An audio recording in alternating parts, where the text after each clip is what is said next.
Kami bersyukur, kami berterima kasih. Tuhan baik. Penyertaan Tuhan sempurna dalam kehidupan kami. Sampai hari ini, tangan kami tetap Kau pegang, tidak Kau lepaskan.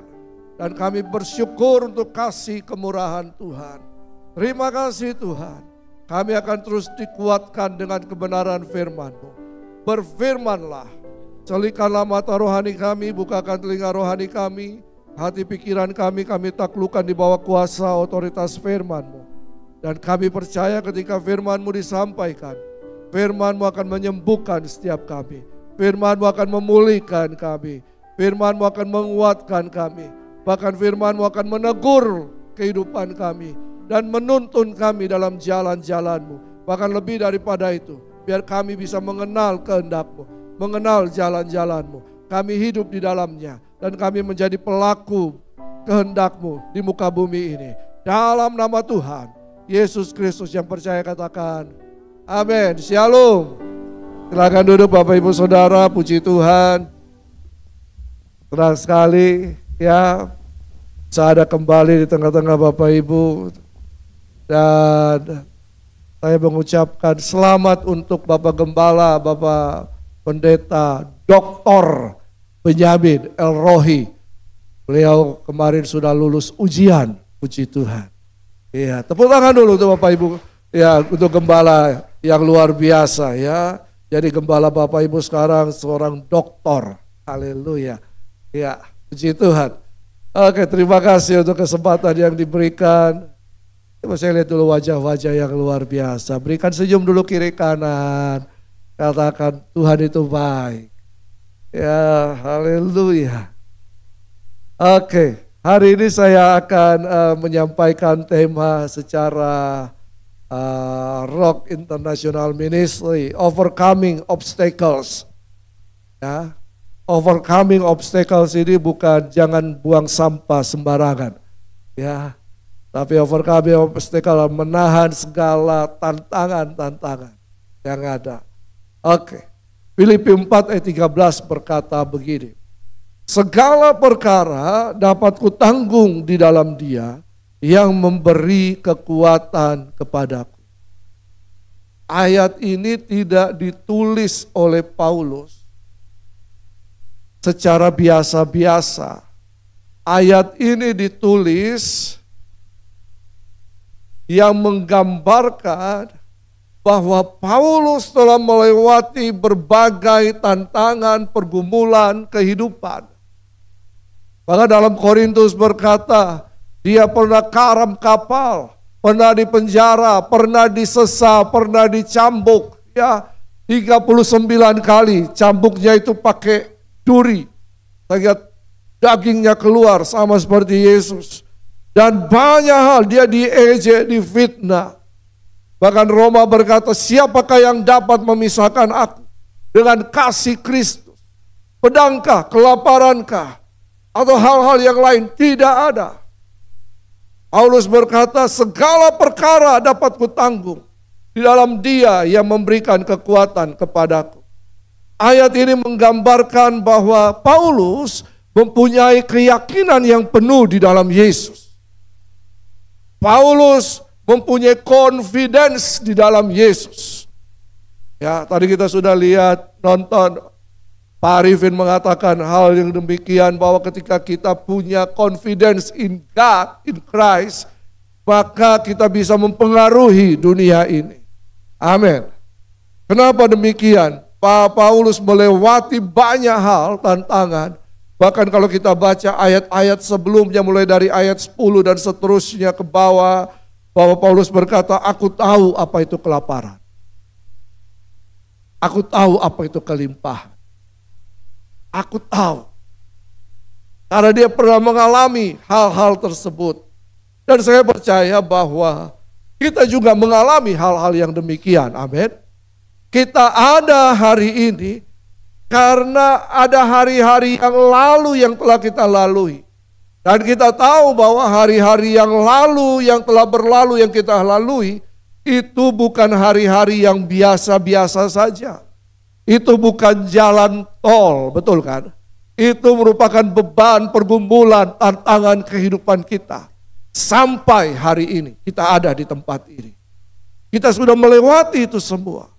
Sehingga kalau kita ditempatkan dalam posisi Paulus, kita pun juga bisa berkata, segala perkara dapat kutanggung di dalam Dia yang memberi kekuatan kepadaku. Amin. Paulus begitu percaya kepada Yesus. Ya, karena Ibrani 2 ayat 18 berkata demikian. Ibrani 2 ayat 18. Sebab oleh karena ia sendiri telah menderita karena pencobaan, maka ia dapat menolong mereka yang dicobai. Yesus pun sudah melewati banyak hal. Dia 40 hari di padang gurun. Bukan manusia yang mencobai dia. Iblis yang mencobai dia. Iblis berusaha untuk menjatuhkan Yesus. Tapi Yesus menang atas iblis. Amin. Iblis telah dikalahkan oleh Yesus. Iblis bukan musuh Yesus lagi. Karena iblis tidak bisa melawan Yesus. Siapa yang jadi musuh iblis sekarang? Orang percaya. Betul kan? Orang percaya. Jadi sparring partner kita bukan manusia. Benar kata firman Tuhan kan? Kita tidak melawan darah dan daging. Sparring partner kita siapa? Iblis. Iblis, nah ini dia. Iblis menggunakan manusia untuk berperang dengan manusia lainnya. Iblis menggunakan orang percaya untuk menjatuhkan orang percaya lainnya. Indonesia sudah mengalami itu, betul kan? Divide et impera. Apa itu? Politik memecah belah. Yang mengadu domba satu dengan yang lain. Siapa yang diadu domba? Orang Indonesia kan. Betul kan? Ini taktik iblis untuk menjatuhkan kita. Tapi firman Tuhan katakan, Paulus mengatakan begini, bahwa pencobaan-pencobaan yang kita alami, itu tidak melebihi kekuatan kita. Karena Allah itu setia dan adil. Amin. Makanya dikatakan, dia yang sudah menderita karena pencobaan, maka ia dapat menolong mereka. Siapa mereka ini? Kita orang percaya. Yang dicobai. Siapa yang mencobai kita? Iblis. Tapi yang ada di dalam kita lebih kuat. Apa itu? Keinginan daging, keinginan mata, keangkuhan hidup. Iblis memodifikasi itu semua supaya kita terjebak kembali dalam keinginan daging, keinginan mata, keangkuhan hidup.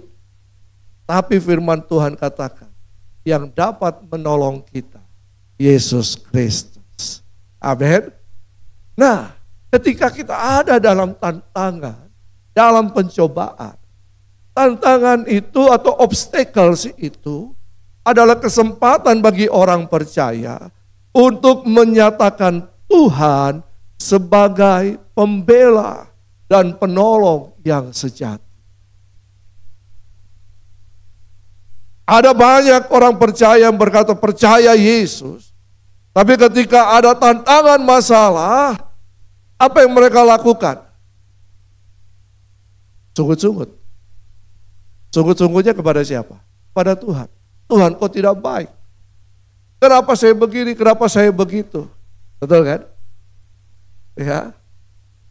Kita banyak bersungut-sungut kepada Tuhan. Bahkan cenderung menyalahkan Tuhan.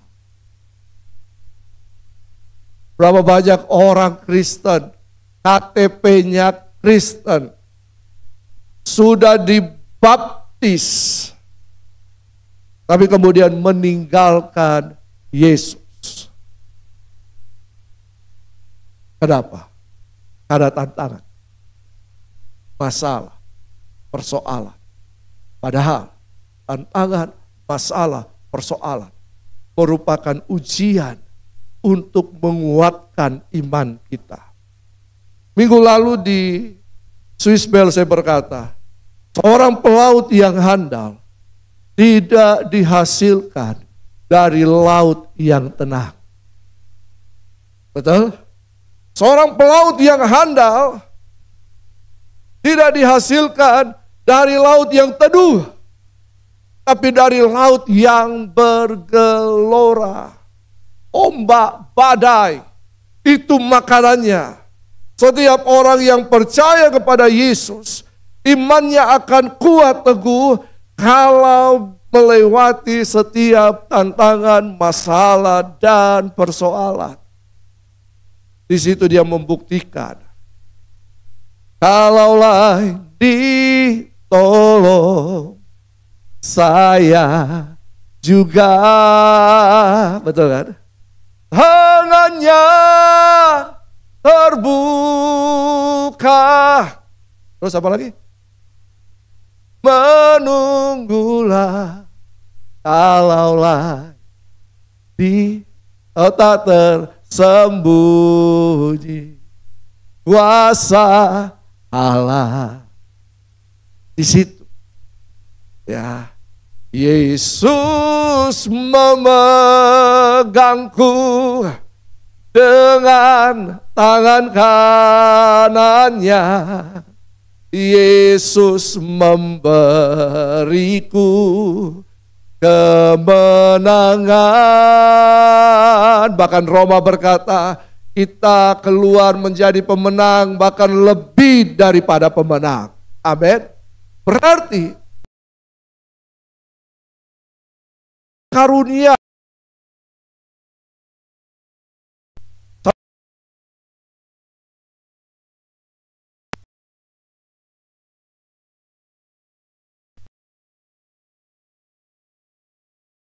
orang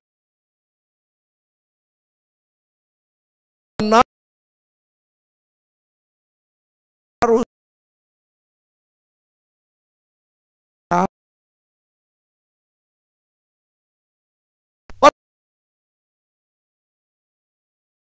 sebab kita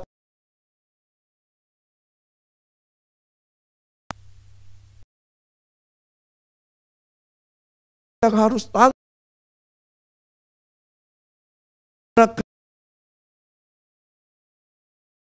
ya, kita tidak bisa bermegah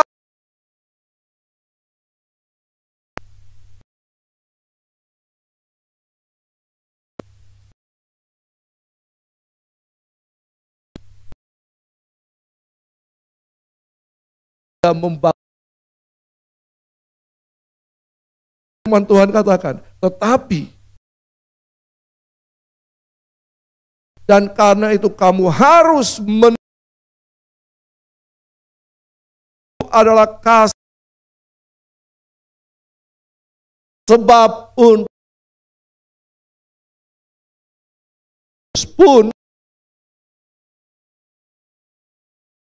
dan telah mengikuti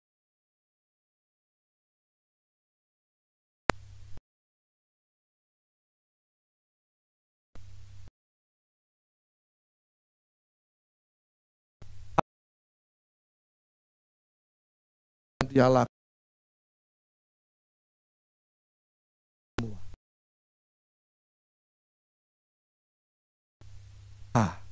Jadi kalau hari ini kita sedang mengalami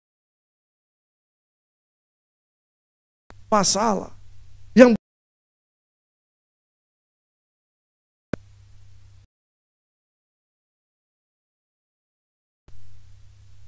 bisa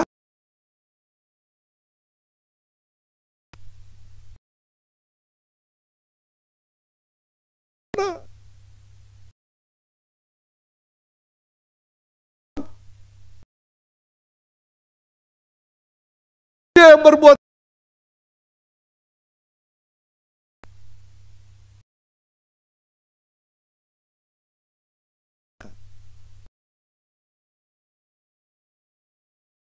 Itu kamu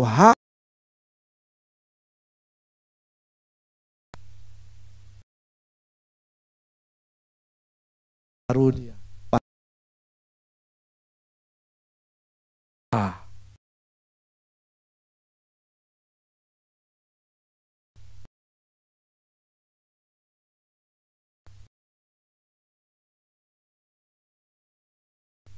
Di atas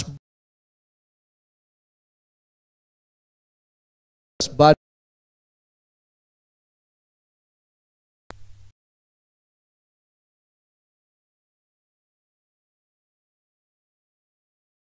Tuhan, kalau Engkau Tuhan, suruh aku berjalan di atas air juga. Wish. Apa yang terjadi? Yesus berkata, jalan. Dia jalan. Dia jalan di atas air. Karena kekhawatiran, ketakutan. Tapi Yesus tidak pernah pilih.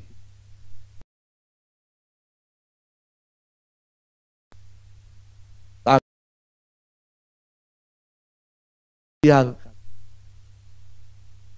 Kadang-kadang kita percaya, tapi karena ada situasi di luar kita, kita sudah yakin akan iman percaya kita. Kita sudah pegang teguh janji Tuhan. Kita mulai berjalan di atas badai. Tapi telinga kita kan masih terbuka. Mata kita masih terbuka. Kita melihat kenyataan dan janji firman Tuhan kok selalu bertentangan. Firman berkata A, kok kenyataan berkata B. Mana ini?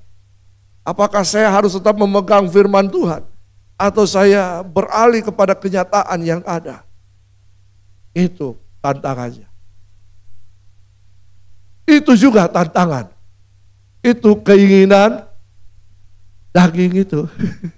Copi itu ya. Ya, biasa lihat-lihat ibu-ibu muncul. Sebenarnya ini tidak perlu dibeli, tidak dibutuhkan, tapi dibeli saja. Ya. Itu tantangan. Kenapa Yesus menang atas tantangan? Banyak orang berkata, dia mati di kayu salib karena kalah. Sudahkah kita mengalami salib itu? Bahkan setiap orang percaya dikatakan harus pikul salib, sangkal diri. Tapi banyak pengajaran hari-hari ini, kalau kamu percaya Yesus, kamu akan hidup dalam berkelimpahan. Tunggu dulu. Apakah memang demikian? Ya. Pokoknya kalau ikut Yesus, masalah persoalanmu, hutang-hutangmu lunas. Tunggu dulu. Tunggu dulu. Itu hanya janji-janji marketing. Betul apa betul?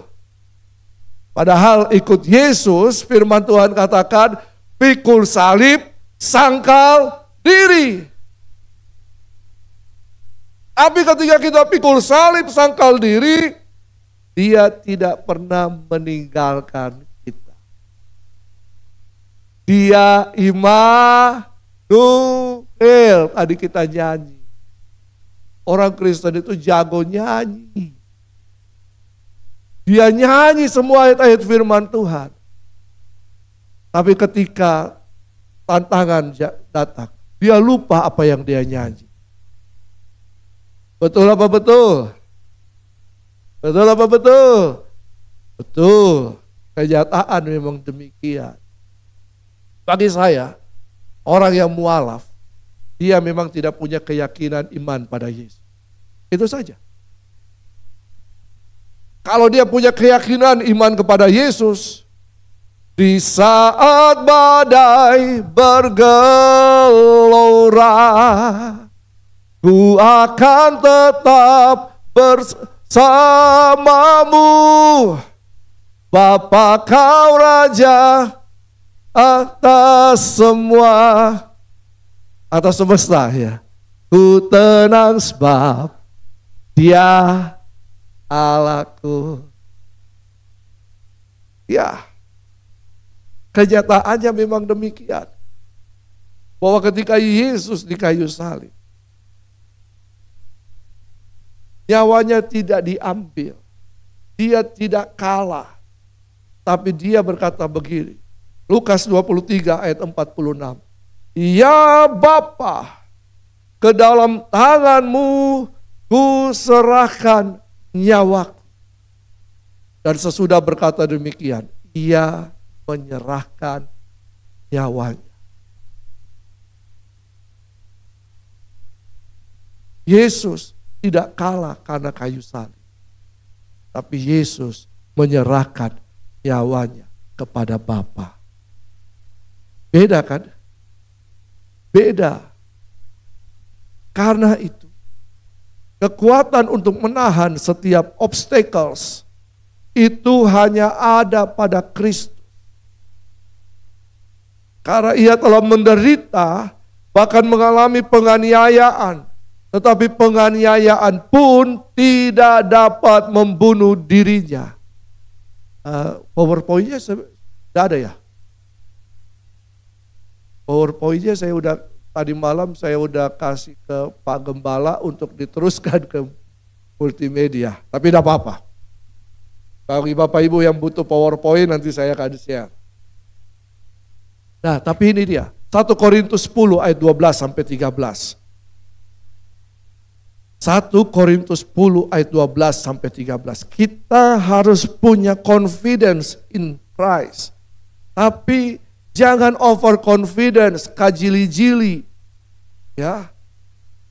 1 Korintus 10 ayat 12 sampai 13 berkata begini. Sebab itu, siapa yang menyangka bahwa ia teguh berdiri, hati-hatilah supaya ia jangan jatuh. Nah, lalu kemudian diberitahu kepada kita, pencobaan-pencobaan yang kamu alami ialah pencobaan-pencobaan biasa yang tidak melebihi kekuatan manusia. Amin. Siapa di sini sedang mengalami masalah? Loh, tidak ada. Puji Tuhan. Oh, heaven is here. Ada mengalami masalah? Semua mengalami masalah. Tapi firman Tuhan katakan itu katakan kiri kanan, itu biasa. Itu biasa. Amin. Tantangan apapun yang terjadi itu biasa. Haleluya. Katakan sekali lagi, tantangan, sama-sama, 1, 2, 3. Tantangan, masalah, pencobaan, itu biasa. Firman Tuhan katakan tidak melebihi kekuatan manusia. Kenapa? Sebab Allah setia, dan karena itu, Ia tidak akan membiarkan kamu dicobai melampaui kekuatanmu. Pada waktu kamu dicobai, Ia akan memberikan kepadamu jalan keluar. Sehingga kamu dapat menanggung. Aku berserah. Aku berserah pada Yesus Juru Selamat, aku berserah. Ketika Yesus di kayu salib, dia menyerahkan hidupnya kepada Bapa. Ketika kita sedang mengalami masalah persoalan, serahkan hidupmu kepada Tuhan. Amin. Tapi jalani tetap hidup ini. Jangan hanya berdiam diri. Percaya bahwa ketika aku berserah, aku jalani hidup ini, hadapi tantangan, tangan Tuhan tetap akan memegangku. Bahkan firman Tuhan katakan, Ia akan memberikan jalan keluar sehingga kamu dapat menanggung.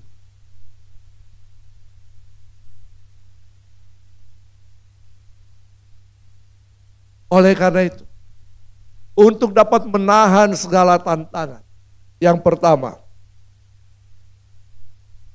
jangan sombong dan mengandalkan kekuatanmu saat kamu diterpa berbagai tantangan. Yeremia 17 ayat 5 sampai 6. Beginilah firman Tuhan. Terkutuklah orang yang mengandalkan manusia, yang mengandalkan kekuatannya sendiri, dan yang hatinya menjauh daripada Tuhan. Ia akan seperti semak bulus di padang belantara. Ia tidak akan mengalami datangnya keadaan baik. Ia akan tinggal di tanah angus, di padang gurun, di negeri padang asin yang tidak berpenduduk. Berarti kalau kita mau diberkati oleh Tuhan, menang atas setiap masalah, kita harus andalkan Tuhan. Kita harus mengandalkan kuasa firman. Kita harus mendekatkan hati kita kepada Tuhan. Itu saja. Amin. Jangan sombong. Jangan kajili-jili. Awalnya Petrus berjalan di atas air. Tapi karena dia sudah merasa, oh saya bisa. Saya bisa dengan kekuatan saya. Makanya firman Tuhan katakan dimulai oleh roh, diakhiri oleh daging. Petrus itu kajili-jili. Saya bisa. Tantangan biasa ini. Biasa iya. Tapi justru yang biasa-biasa itu yang bisa menjatuhkan. Betul kan? Itu akan jadi biasa kalau Tuhan yang pegang kendali dalam kehidupan kita. Tapi itu akan jadi luar biasa, walaupun itu biasa, kalau kita hidup di luar Tuhan. Amin. Baca ayat ini. Ia tidak akan mengalami datangnya keadaan baik. Pertanyaannya, apakah keadaan baik itu sudah datang? Coba baca kalimat itu baik-baik. Ia tidak akan mengalami datangnya keadaan baik. Pertanyaannya, apakah keadaan baik itu sudah datang? Sudah atau belum? Sudah atau belum? Halo? Sudah atau belum? Sudah. Karena sudah datang, orang yang mengandalkan manusia, orang yang mengandalkan kekuatannya sendiri, orang yang hatinya menjauh dari Tuhan, tidak akan mengalami.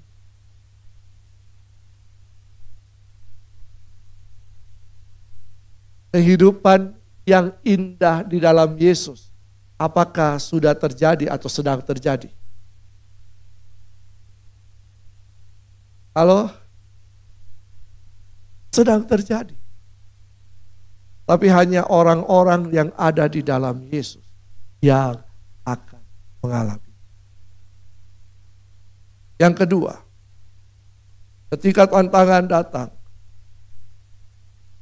jangan menyalahkan Tuhan karena tantangan yang menerpa hidupmu, tetapi harus berbahagia. Sekali lagi, kita baca sama-sama. 1, 2, 3. Jangan menyalahkan Tuhan karena tantangan yang menerpa hidupmu, tetapi harus berbahagia. Bagaimana bisa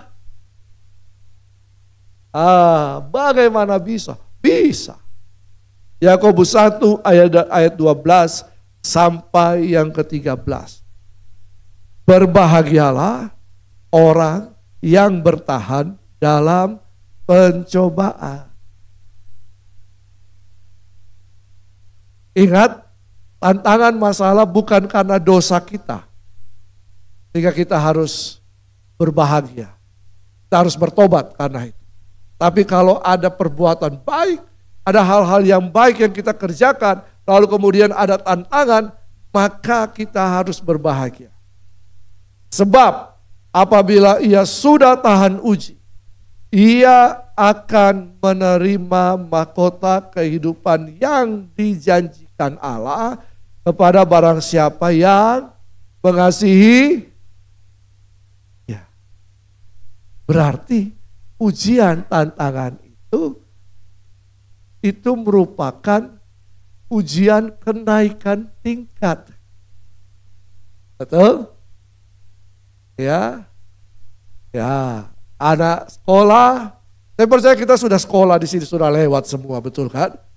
Dari kelas 1 naik kelas 2, adakah ada ujiannya? Atau langsung naik?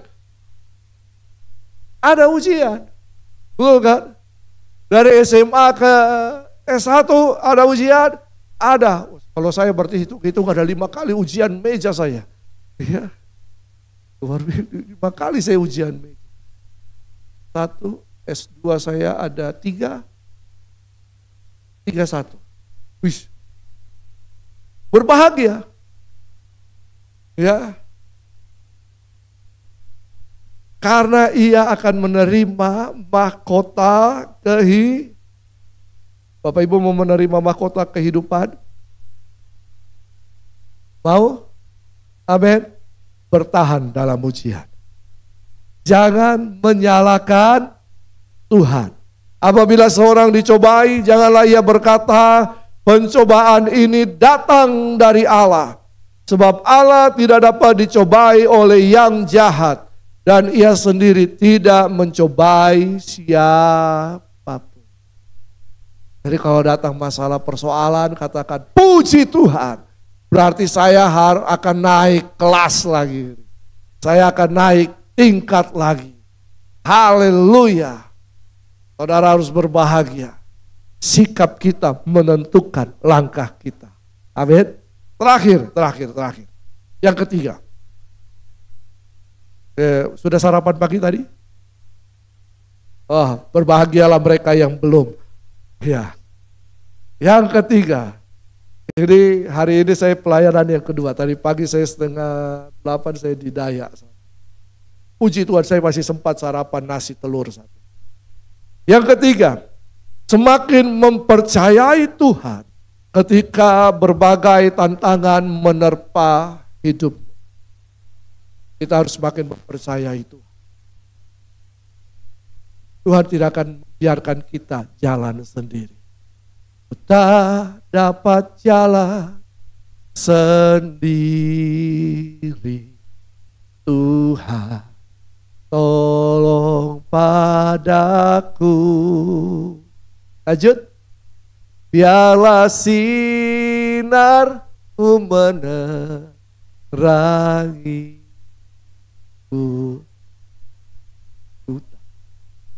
Dapat jalan sendiri.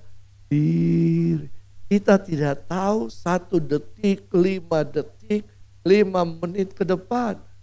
Tapi Tuhan tahu kan? Amin. Tuhan tahu. Tuhan tahu. Karena itu, serahkan hidupmu pada Tuhan. Percayai Tuhan sepenuhnya. Sehingga engkau akan mengalami kemenangan demi kemenangan. 2 Timotius 1 ayat 12. 2 Timotius 1 ayat 12. Kita baca sama-sama. 1, 2, 3. Itulah sebabnya aku menderita semuanya ini. Tetapi aku tidak malu.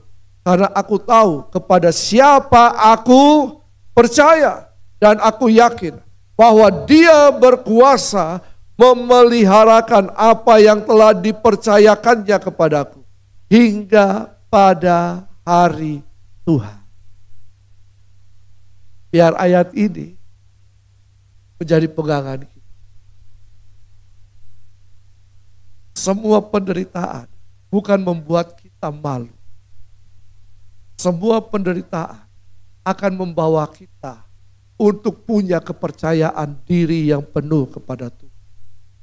Ketika Bapak Ibu punya kepercayaan diri yang penuh kepada Tuhan, engkau akan bisa berkata kepada temanmu. Ketika temanmu curhat, ada masalah, tenang, ada Yesus. Yesus pasti tolong. Mari kita belajar untuk dapat menahan segala bentuk tantangan dan keluar sebagai pemenang. Karena ini merupakan kesaksian kita kepada dunia. Bahwa hanya di dalam Kristus saja maka kita kuat untuk menahan segala. Amin. Mari kita berdoa. Terima kasih Tuhan. Terima kasih. Kami bersyukur untuk kasih setia Tuhan. Terima kasih. Bapak Ibu Saudara yang hari-hari ini sedang mengalami tantangan masalah. Taruh tanganmu di dada. Taruh tanganmu di dada. Percaya, oh Tuhan itu sanggup. Tuhan sanggup. Tuhan tidak pernah membiarkan kita menanggungnya sendiri. Sekarang, apa yang harus kita lakukan?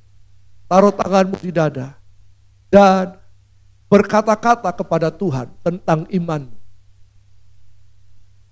Katakan imanmu kepada Tuhan tentang masalah persoalan. Itu yang menjadi kekuatan. Aku tahu aku punya masalah. Aku tahu aku punya tantangan. Masalah keluargaku berat. Masalah pekerjaanku berat. Iya, tapi aku tahu aku punya Tuhan Yesus yang memegang tanganku, yang menuntun langkah-langkahku, yang selalu memberiku kekuatan, yang menolongku menghadapi segala tantangan, yang selalu membangkitkan iman percayaku. Kebenaran-kebenaran firman Tuhan yang aku baca setiap hari, itu yang akan menguatkanku, dan Tuhan akan menuntunku keluar menjadi pemenang. Masalahku masalah biasa, Tuhanku luar biasa. Terima kasih Tuhan Yesus. Terima kasih Tuhan Yesus. Kami percaya kepadamu. Dalam nama Tuhan Yesus Kristus. Yang percaya katakan amin.